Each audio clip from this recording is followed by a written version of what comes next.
Welcome to Your Wise Self with Sarah, where we peel back the layers of who we've been told to be and step into the wisdom of who we truly are. Today's conversation is not just about healing, it's about wholeness, about the dance between the divine feminine and sacred masculine within us and between us.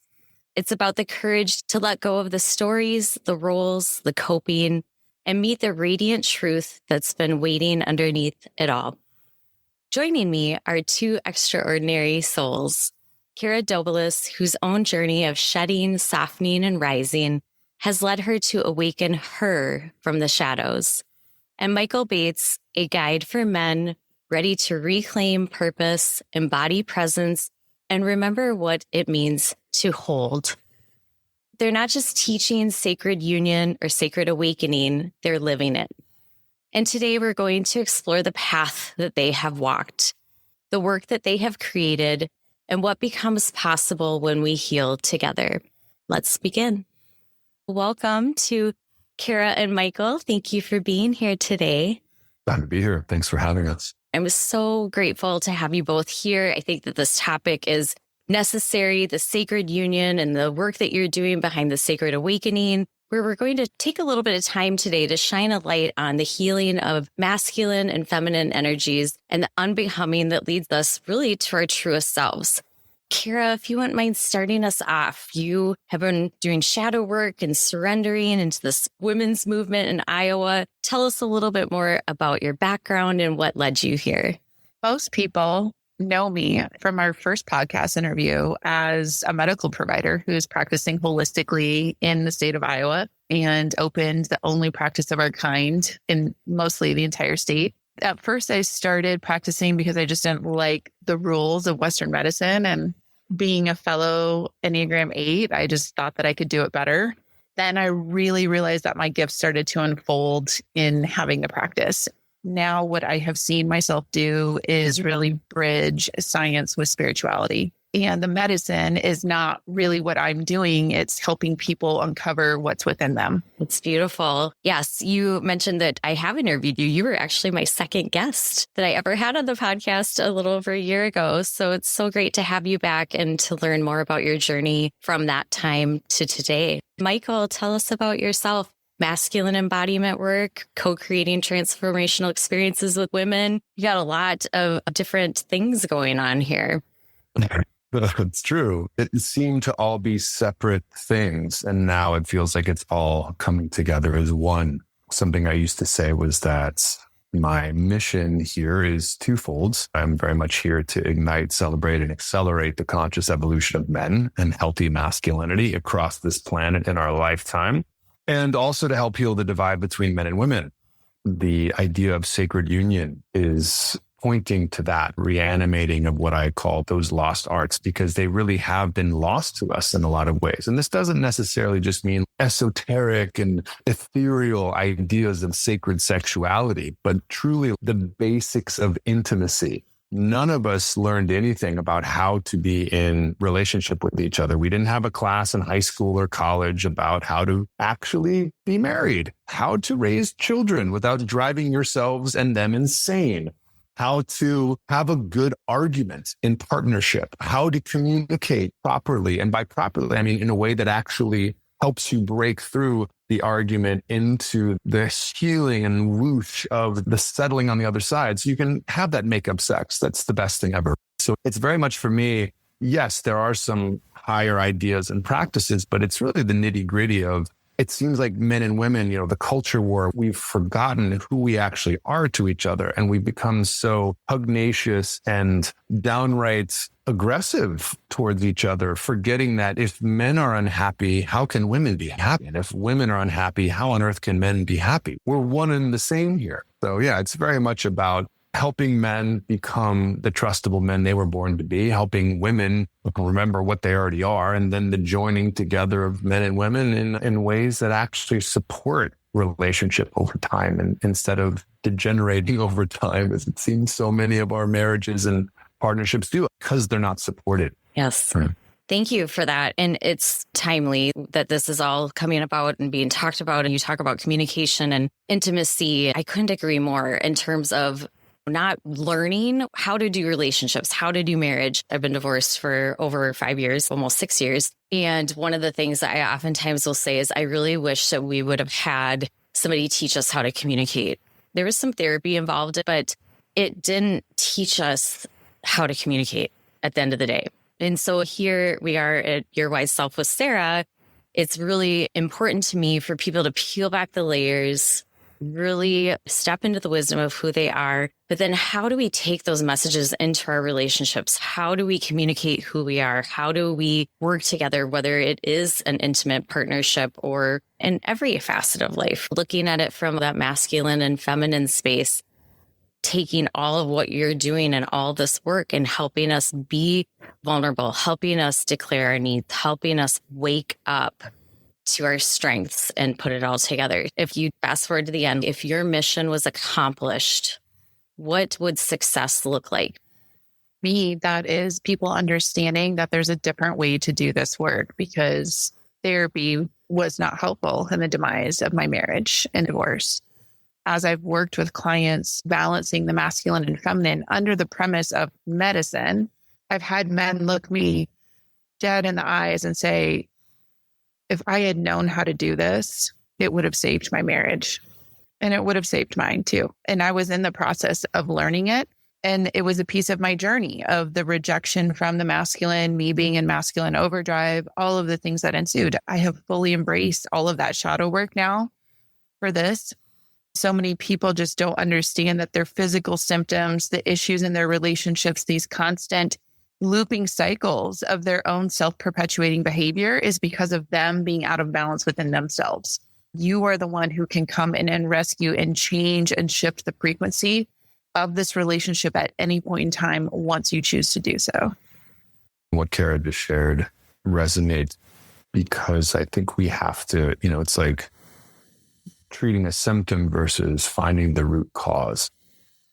What I love about what Kara is doing is the nitty-gritty of medicine, the science, the data, meeting some of these bigger pictures and bigger frames that none of us were given. For me, it's like, what's the big picture at the end? It's like intimacy and actual sex education and communication training, relationship training starts in, I think, middle school is even late as far as how it can be integrated into our culture, that we are actually educated in the art of communication. It's a household term. The men's rites of initiation, the women's rites of initiation. In indigenous cultures, the boys initiate into manhood and adolescence, as do the girls into womanhood. And only once they've initiated into their sovereign masculinity and sovereign femininity are they then allowed to date and marry and couple. And they're doing so within the context of an intact tribal society where you have elders and mentors and you have friends and you have people going through that. So again, the thing for me, why my engagement failed, I didn't even get to the level of getting married, understanding that in our culture, in the nuclear family, it's so myopic when you and your partner are fighting. You're not able to see what's actually happening. You're not able to get out of the challenge, the trauma loop, the trigger trap, because you're in it. And so, yes, therapy has been a piece of that. But what I see is an understanding that the couples, the partnerships, the marriages in our friend groups and in our community are incredibly valuable and need the support of the other individuals in that group. So my wife and I are having a big argument. We have people that we trust because we communicate and share with the people in our lives. My best friend comes in as my advocate, is backing my side. My wife's best friend comes in backing her side. And then we have a council that comes in of 4, 6, 8 people that are there almost like jurors to be objective, to just listen, to actually help us get to the bottom of, well, Mikaal, I think that thing that happened when you were 5 that your mom said is playing out in your relationship with your wife. You get to have an objective overview of what's actually going on so that the two individuals can start to climb out of the looping pattern. you can actually get somewhere, because behind all these arguments, behind the skyrocketing statistics of divorce, people not having sex, people not getting together, there's a real potential for a deepening into something on the other side of those arguments that are splitting people up, is the opening into the revelation of a healing, the deepening into a sacred union where you have the skills and you arrive at a place with your partner where nothing can break you apart. Nothing can actually lodge in, because you both have the skills and the awareness in yourself, backed by your people, your community, and you can meet it. And then you can continue to rise, continue to grow, get in a fight, get in an argument, break through it, have incredible makeup sex. And that deepens the connection. And then you know even more about each other, instead of throwing barbs, needing to be right. It becomes a litigation, becomes a court of law instead of a romance.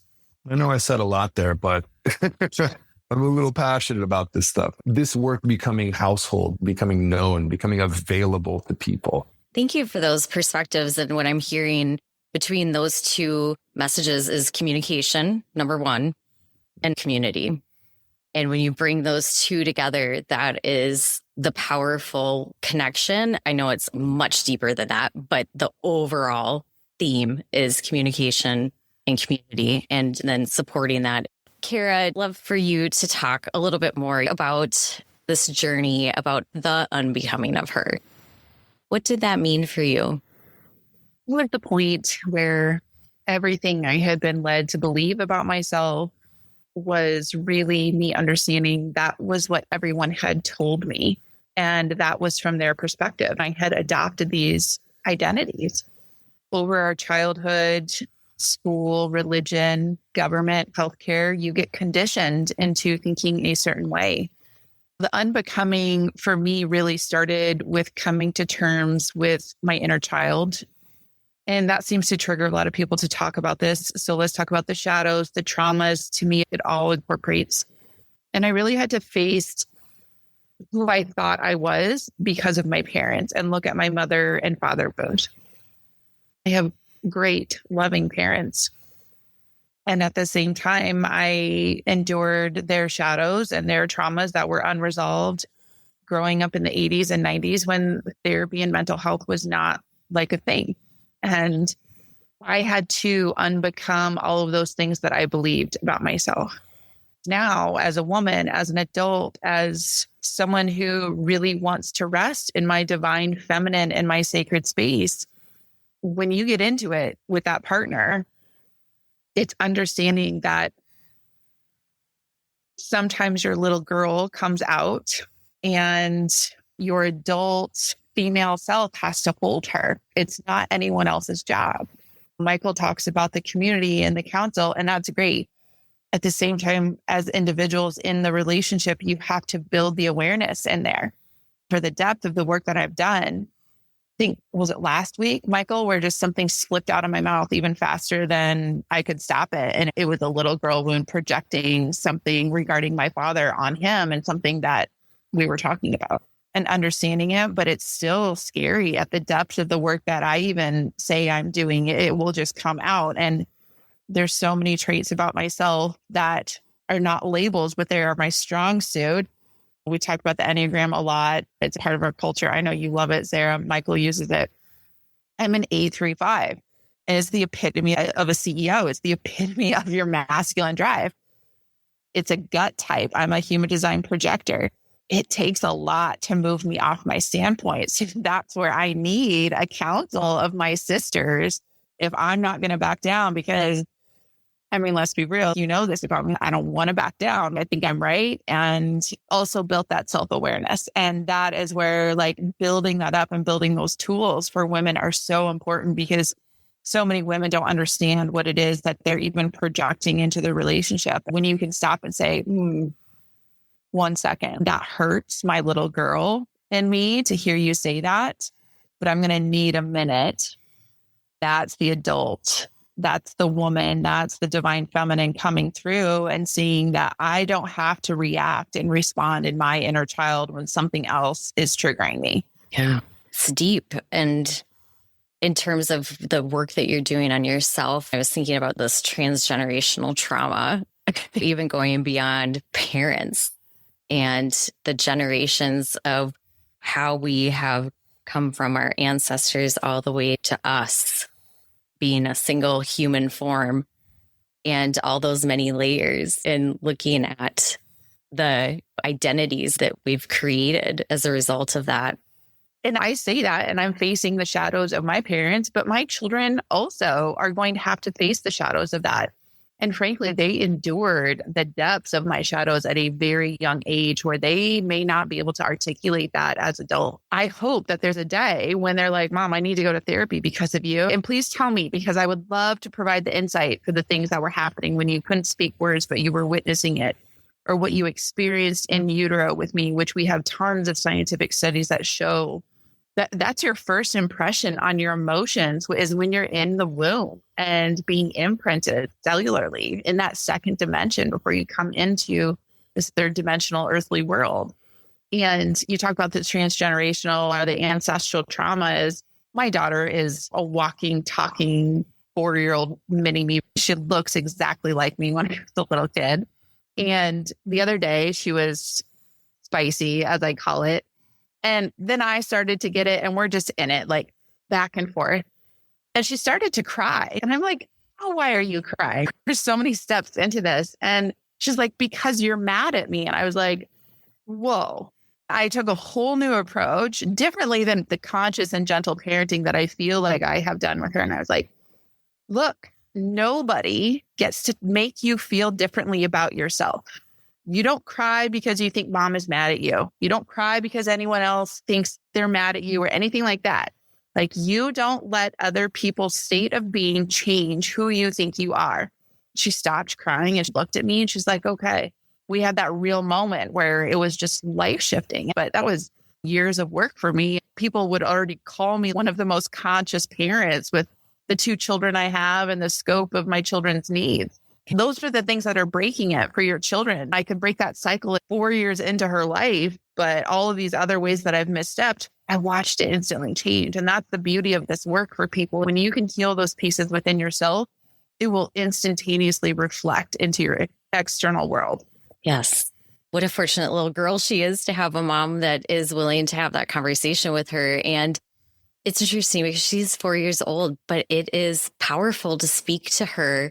I almost want to say adult way, because she's a smart little person. Like, she is going to understand. And it sounds like she did understand. She said, okay, she's going to take that message with her and it's going to resonate and play back in her mind over and over throughout her life, versus what the typical parent reaction could have been, which is like, no, I'm not mad at you, or brushing it off, and versus giving her this moment to tune into that message, into that learning opportunity. Lesson noted for myself as well. I mean, I fear it down the line where she just blows me off because she's like, Mom's mad. And like, that's you, boo. And that's my daughter. She'll totally do that with me. Yeah, that's the give and take of it, but empowering her in the best way possible. Did you want to add on to that, Mikaal, at all? Is there anything that came up for you while Kara was speaking? I think the biggest way we harm our kids is incongruence. They can feel us when something's not right. And when we tell them everything's okay, when it's actually not, that puts them in the position of having to choose us over their instincts, their intuition, everything telling them something is not okay. Mm-hmm. And we think often that we're protecting them, but what we're actually doing is divorcing them from their own center of gravity, their own instinctual self. I love Kara's willingness and ability to go in with her and be in that truth and speak to your kids like they're people, and not like they're adults or your friends, but they're people. They are these mysterious, magical gifts from God that are still very close to that energy and that frequency. So actually being with them and listening to them and noticing them, I mean, it's a call up, but it's also a call out. It's like what your frequency is impacting your kids. It's shaping them. It's molding them. I believe there's a responsibility there. It's a beautiful call to become more of the person you're meant to be, especially as you become a father or a mother. That being is inside of your body. Whatever you're feeling as a mother is going into that being. And as a father, your ability to hold or not hold, be present or be distant, alchemize your inner emotional state versus explode in anger or rage. It's like there's a real opportunity there. Thank you for expanding on that. And I agree wholeheartedly that it is so important for us to be able to help our kids really master that inner knowing and their own intuition and their understanding of what they're feeling from a young age, from the very beginning, that they can really tune into that. Just going back a little bit more to Kara about exploring your awakening from old coping mechanisms and choosing this path of the divine feminine. Can you explain a little bit more what that awakening was for you and how those old coping mechanisms have shifted? We talk about divorce. You mentioned that for yourself. I had to face myself and the role I was playing in the demise of my marriage. And that wasn't just necessarily from the marriage itself. It was from my past patterns with other men. All of the physical or mental health symptoms that I was trying to medicate or use substances for, I had to take a really good look at myself. When I started to, things fell off completely. Like there was a stage in the end of my marriage, I was able to get off of 4 medications because something resolved. Then there was a point in time where I called it glaringly sober. By all means, I would have called myself sober before, drank socially or with dinner, but nothing. And I still really don't do any of that now because I eliminated it. And all the ways in which I was escaping myself, my gifts and my power. And now I'm able to have those things in my life if I choose to have a glass of wine or do something like that. It's a part of the experience now that I'm authentically showing up to. So many people are using these things, medications, drugs, alcohol, to numb themselves from the experience. Numbing and pushing it down and afraid to be who they really are. Letting go of all of those pieces, unbecoming. Tell us a little bit more about what helped you trust that freedom that you could let go of those stories that you had believed for so long. In large part, I think it was due to my daily self-care. I use self-care because people think it's like getting your hair done and your nails. It was the amount of time I chose to spend with myself. In this past year, not only did I do another level certification, but meditation is a big part of my life, and it has been for years. Sometimes people start on this journey and they think they have to have all of the things and they have to have this thing, this crystal or oil to bring them into this space. Something that a lot of spiritual teachers will call your altar. And I realized that my breath was the altar because my breath would bring me into the present moment no matter where I was. And through that, I learned to re-experience all of my life. I learned that breath work when I decided to go deeper into my meditation practices, start becoming more of what I would call a medicine woman as a spiritual healer. Some of the simplest things that I do when I'm working with people is just the power of the breath and syncing my breath with them and into the present moment. And I have these life-shattering revelations the second they sit down in my office and start crying. They're like, I'm sorry, I don't even know why this is happening. I was like, it's okay, it happens. And so those are the pieces that I found for myself and spending that amount of time with myself. And in the past year, I went through a custody change with my children where they were no longer in my home. So I had gone 5 years of parenting 2 children as a single mom, solely living with me with primary physical custody to them not being in the home. And last summer, I definitely blurred myself through that transition. It was really tough. I really enjoyed the time with my children, but the time I was not with them was not what I would call my highest and best self. So I went on this pursuit of boredom. When they weren't here with me, I forced myself to do nothing. Literally nothing. I couldn't plan my days away. I allowed myself to cook, which I've always loved. I lost the art of cooking over the years of my trauma. So I reignited my love with that again. Mikaal has been a benefactor of the cooking as he visits Iowa. as I did that, there was a lot of time sitting in my bed and doing nothing. It was like sometimes I was reading, sometimes I was meditating, sometimes I took a nap. I didn't realize how exhausted I was. I didn't realize how much of myself I was still denying being on this path.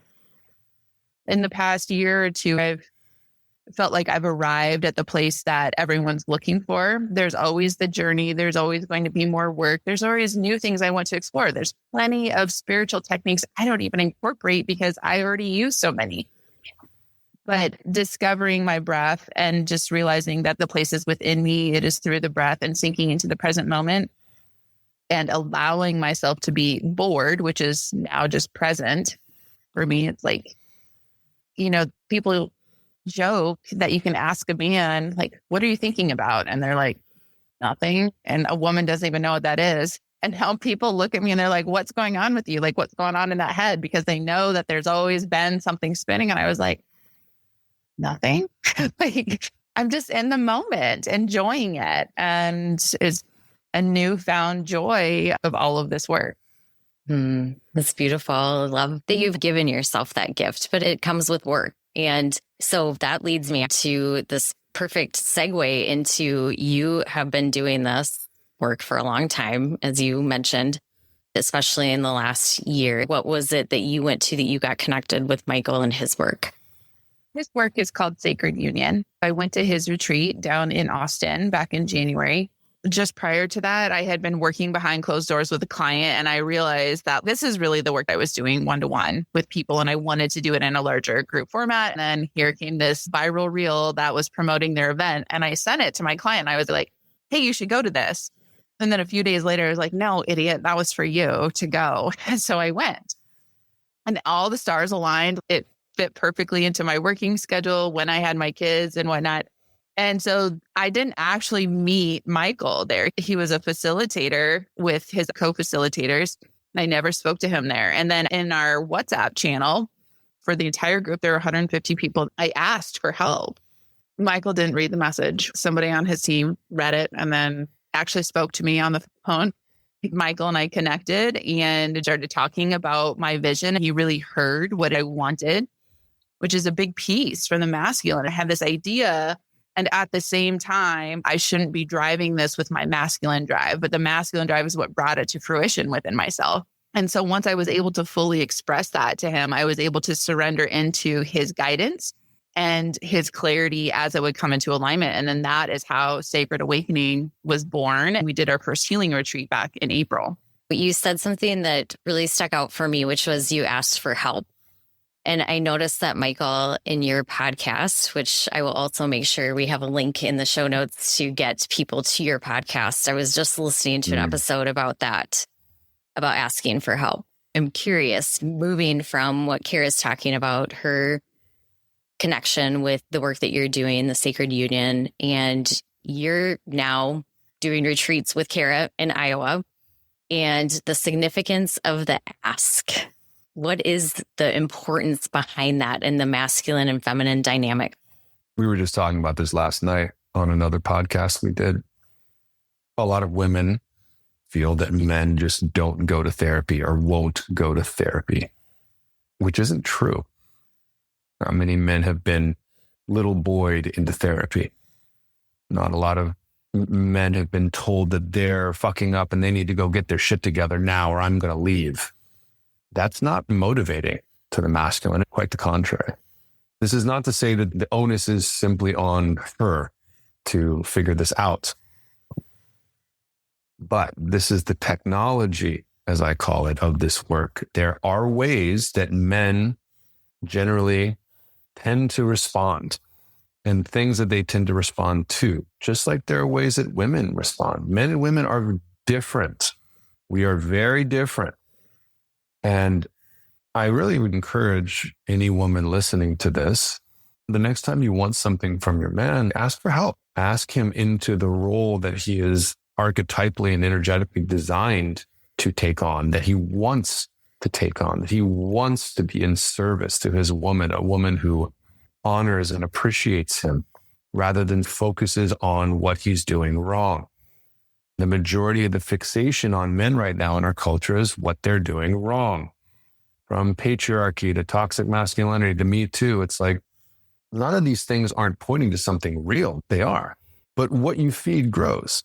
And if the only quality of energy that you're bringing to your man is a negative thing, and then you wonder why he responds negatively, my invitation is to look at how powerful you as a woman or as a feminine being actually can be, as per steering the frequency of the ask, the frequency of what it is that you want. What do you want?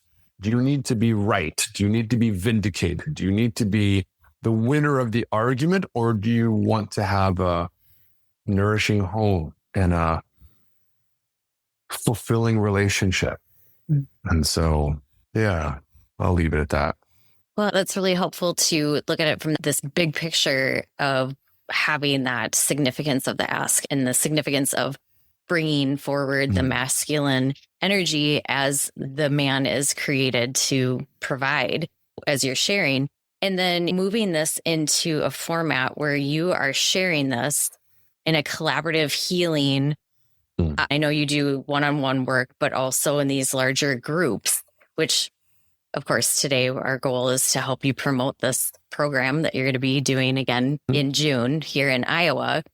So can you expand a little bit more about what this power of the collaborative healing process of what you're doing with Kara and how that has expanded from what you were already doing? Kara reached out authentically and genuinely with an expression of a desire, and it asked for help to bring that desire to fruition. Her desire is analogous to my desire to bring this work to her community, to bring this work to communities, to bring this work to the people, our people, us, for our sake, because it belongs to all of us. It's living inside of all of us, this technology. We know these things. When we hear it, it's like, oh yeah, I knew that, because we did. Last month in April, I came into town and we co-led a women's retreat. It was 60 women. It was Kara, her colleague Diana, and myself, a man, leading 60 women. And there was something in that dynamic that was really special. Obviously, when there's a man in the space, when it's all women, it impacts the space. It's very different when there's no men in the space, just like I run men's groups all the time. And sometimes we bring women in, and as soon as the women come in the room, all the guys sit up straight. It's beautiful. We impact each other. It's like when you go to a middle school dance and watch how the girls and the boys are being with each other because they haven't hardened up yet and they haven't become cynical. They haven't been wounded. They haven't had their hearts broken and they haven't lost their virginity in horrible ways yet. Maybe some of them have, obviously.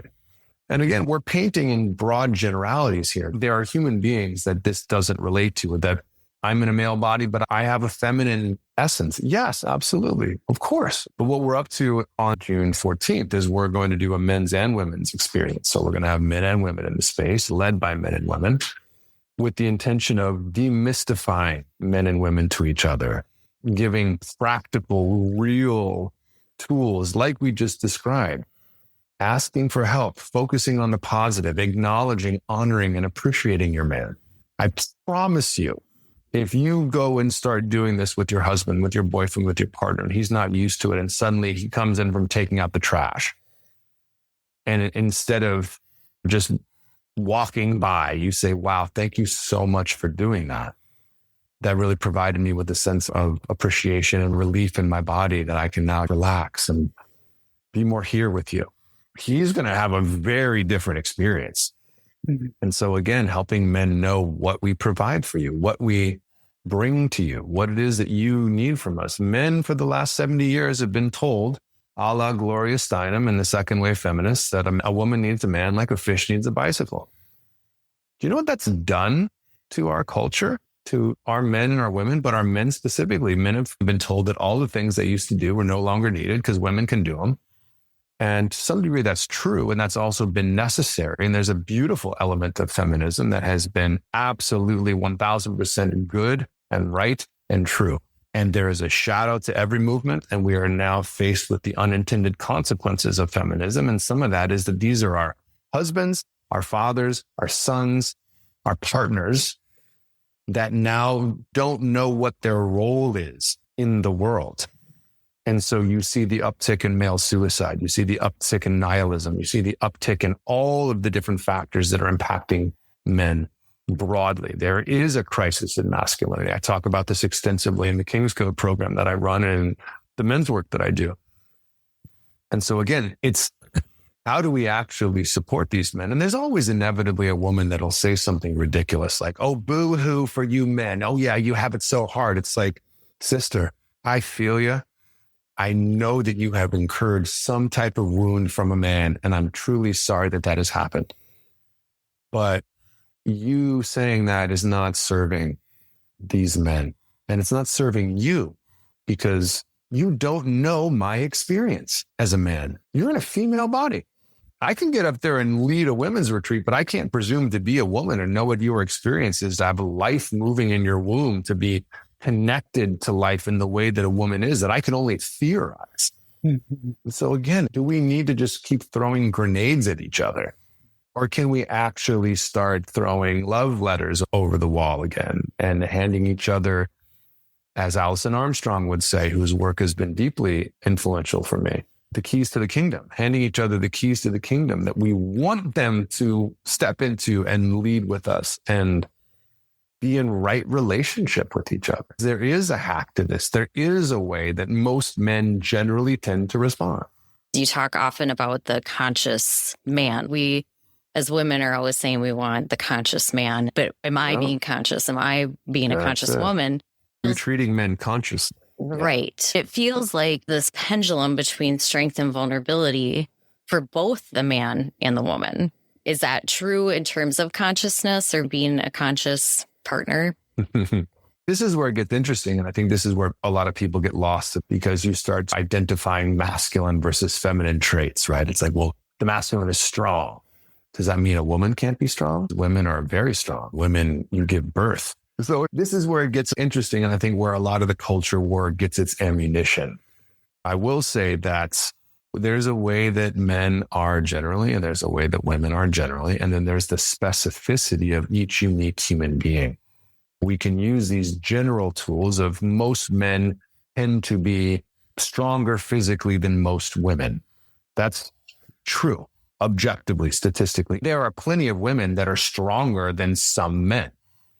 It's useful to know how we are generally, but if we become dogmatic with that, like the red pill movement online with men, where women are the problem and women are like this, and it's like you can get kind of lost in the sauce because the masculine often wants to have rules and laws, and we want to be able to do this and touch you here and do that, and then you have an orgasm. And then I do that again the next day and you have an orgasm. And now I can check the problem of female orgasm off my list. And thank God for the feminine, because that keeps us from becoming fascistic. These are just the ideas that we talk about. What we're going to be doing at this experience is bringing men and women back together in the spirit of something greater than what we've been focusing on. It doesn't mean it's going to be all love and light. We're going to definitely focus on the problem and those things. We're also going to separate the men and the women for some time so we can feel the difference and feel the work that we do as men and women and feel the magic of coming back together. Whoa, these men are different now. Wow, these women feel different now. What's different? What's happened? What's going on? Something's different. We've done something. What's happened?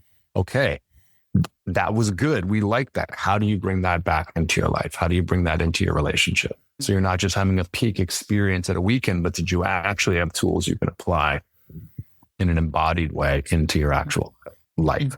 Exactly. Well, and you spoke to this right from the get-go. It was communication. Now you're adding in, people will walk away with actual tools that they can implement and utilize. So if I'm hearing this correctly, the first program in April was Sacred Awakening. And then is it in June? June 14th? It's going to be all day for married couples, for singles, for everyone. It's even for people that don't necessarily identify as straight or heterosexual. My brothers and sisters in the gay and queer community understand polarity probably better than most straight people, because there's always a dom or a sub or a top or a bottom.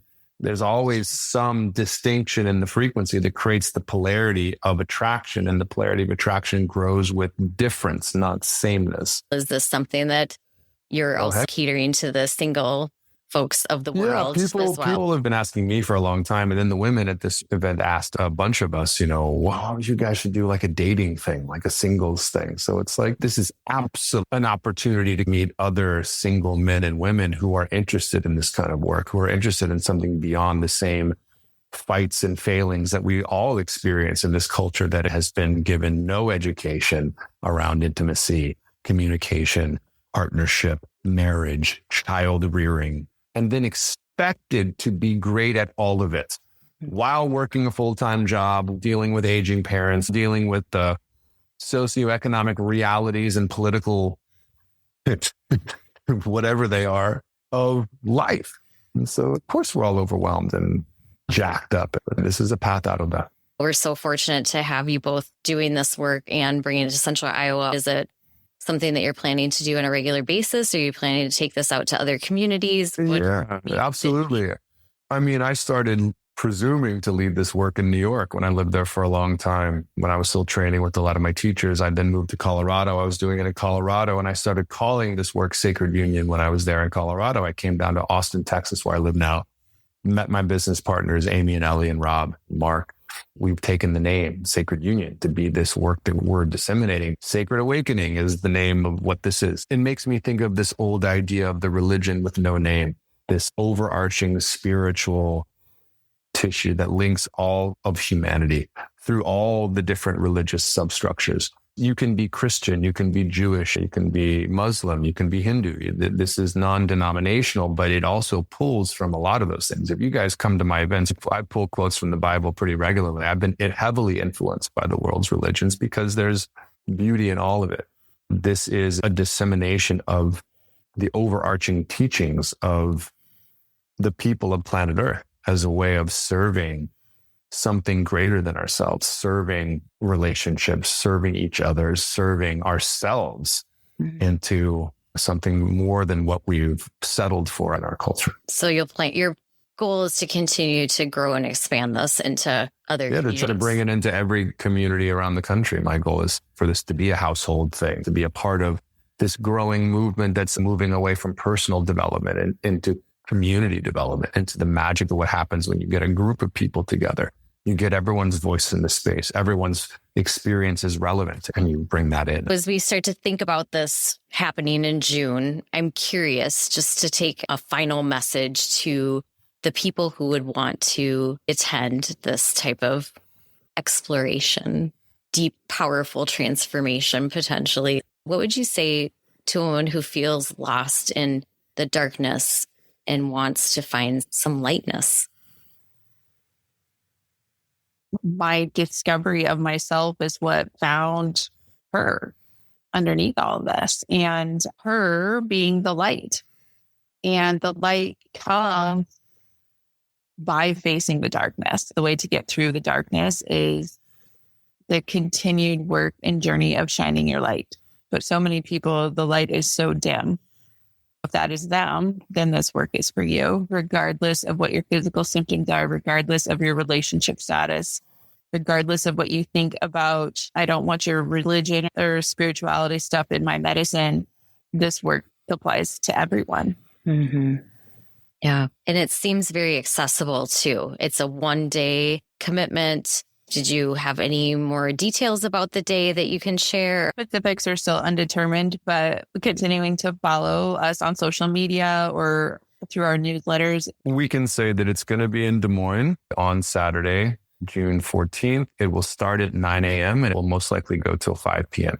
It may go a bit longer depending on how we want to structure it. Okay. Fantastic. We'll make sure that I have all of that out there for people to access and learn more about the work you're doing individually, but also together. I'm a mom of 2 boys. They're 17 and 21. What is maybe 1 or 2 things that would be the best tools that I can help them with at this phase of life as they head into their relationships? Looking at it from either a masculine perspective or relationship perspective, what can I do to help parent them in the best possible way? Don't overprotect them. It's a really hard thing to ask of a mother because biologically you're designed to never stop mothering. It's like a safety mechanism that's built into us as humans. It's a beautiful thing. And in the archetypal sense of things, young boys are brought out of the mother's house and learn to cut that cord with mother, the umbilical cord, the cord that ties them to their boyishness, their immaturity. And then they are meant to be taken quite literally by the men, by father, by the men of the tribe, and initiated into manhood separate from the mother. That doesn't happen in our culture. And the father is the one that comes in and says, mother, that's enough for now. We've got him. He's good. And that allows you as the mother to come into a relaxed position of, okay, my boys are good. And I really just want to name and honor that so many of our women out there are not supported in that particular way. It's natural for you to try to initiate them, to try to get them those things, to bring in aspects of the masculine that may be missing in their life. But to the degree that you can, back them, but give them their sovereignty. Let them make their own decisions. Let them be there. Back them, but just notice if you're overdoing it, over there. Do not be in a monogamous relationship with your son, as Robert Glover speaks to it in No More Mr. Nice Guy.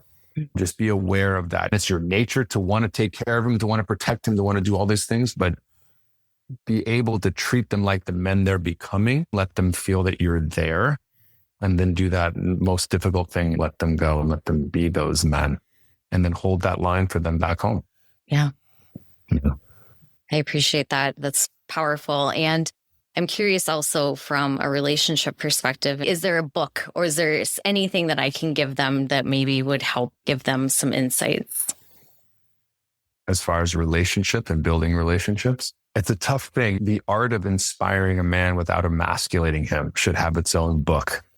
Be aware of how you give them the book or make the suggestion, because you can often push them away from the material that you actually want them to be going towards.